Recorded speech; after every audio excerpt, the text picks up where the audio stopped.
Saya jemput Tuan Lim Guan Eng Bagan. Terima kasih Tuan Sri Yang Ketua.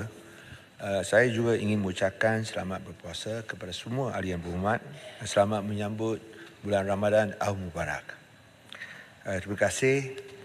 Bagan minta yang berhormat Menteri Dalam Negeri menyatakan tentang laporan baru Human Rights Watch yang mengkritik kerajaan menindas kumpulan pelarian di dalam pusat tahanan yang penuh sesak, melebihi kapasiti dan wujud kematian di kalangan golongan rentan dan kanak-kanak.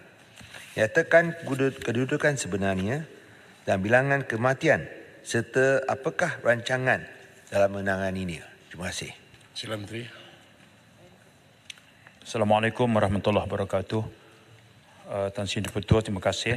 Sahabat saya dari Bagan. Saya mulakan dengan mengucapkan Ramadan Karim kepada sekalian umat Islam.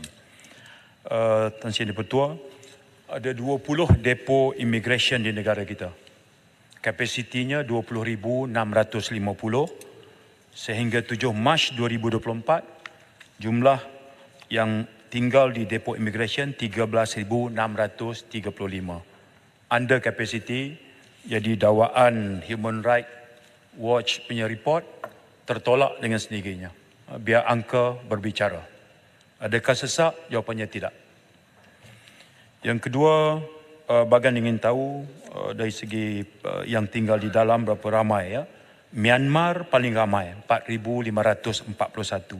Diikuti Indonesia 3,797, Filipina 2,914, Bangladesh 1,000, Thailand 329, lain-lain 1,054. Kenapa mereka berada di dalam? Pertama, mereka terdiri daripada orang yang selesai menjalani hukuman penjara atas pelbagai kesalahan, dijatuhkan hukuman oleh mahkamah negara kita.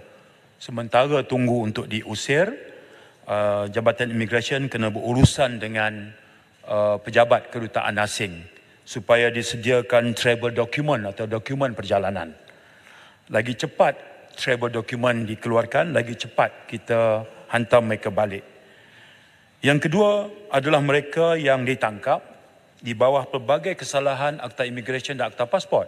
Boleh jadi terlebih tinggal, salah guna pas, boleh jadi juga tak ada dokumen sama sekali.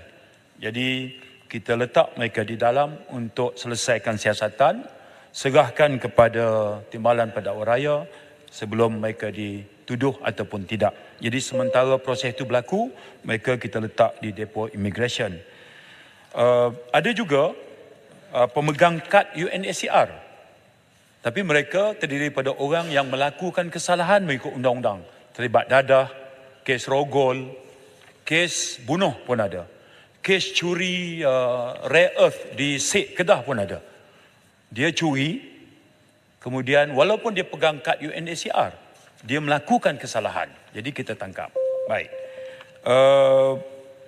Berapa banyak kita belanja untuk uruskan 20 depo ni?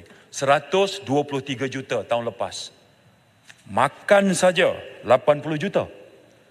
Bila kita usir, kita bayar duit feri. Bila kita usir, kita bayar duit kapal terbang. Begitu sekali kita jaga, tapi Human Rights Watch report ni kata kita torture sampai kematian. Sebab akibat daripada laporan ini, PSC Parlimen diketuai Selayang telah memanggil KDN, Jabatan Imigresen, untuk menjawab persoalan. Begitu juga HRW ni diminta memberi keterangan. Saya dipahamkan dalam keterangan itu ketika diminta pembuktian di mana torture berlaku, di mana kes kematian, kem mana, di Berkenu, di Belantik, di Semenyih, di Pekan Nenas, di Tawau, di Bido, 20 kem, di mana torture berlaku dan di mana kematian berlaku seperti disebut. Satu cebis bukti pun tak dapat mereka kemukakan, tapi laporan telah mereka syarah satu dunia.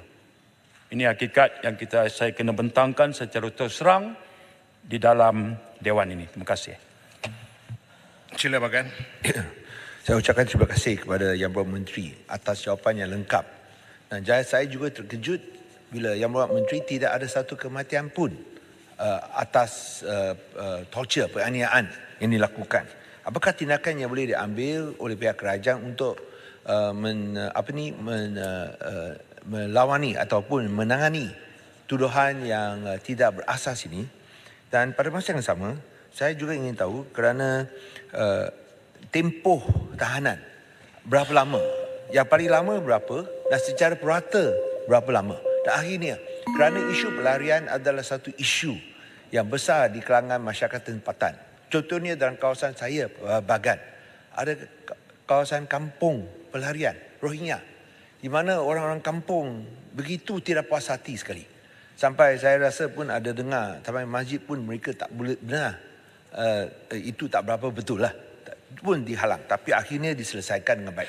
Apakah langkah yang boleh diambil untuk mengatasi masalah seperti ini, khususnya di masyarakat tempatan? Dan semua pun dia under capacity 13,000. Adakah ada jumlah pelarian di luar daripada pusat tahanan? Terima kasih.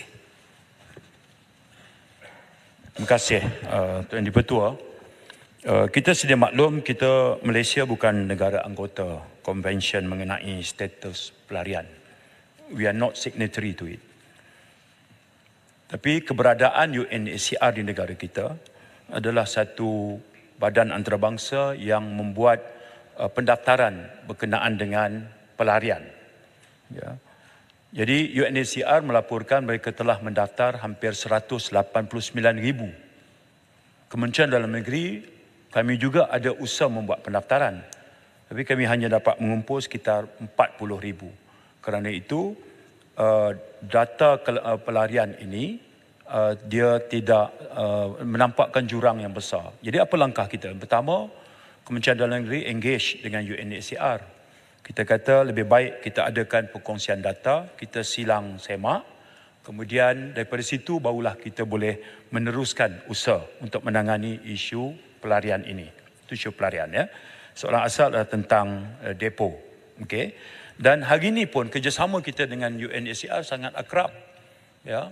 Misalnya kalau mereka ada maklumat yang mereka perlukan identiti mana-mana individu yang mereka diberitahu ada di dalam depo kita, kita sendiri akan mengiringi UNHCR bawa mereka depo KLIA, depo Semenyih untuk mengatur temu dengan individu bagi mengesahkan identiti. Sampai ke situ. Kadang-kadang pemegang kad UNHCR ni dah tamat dah tempoh hukuman.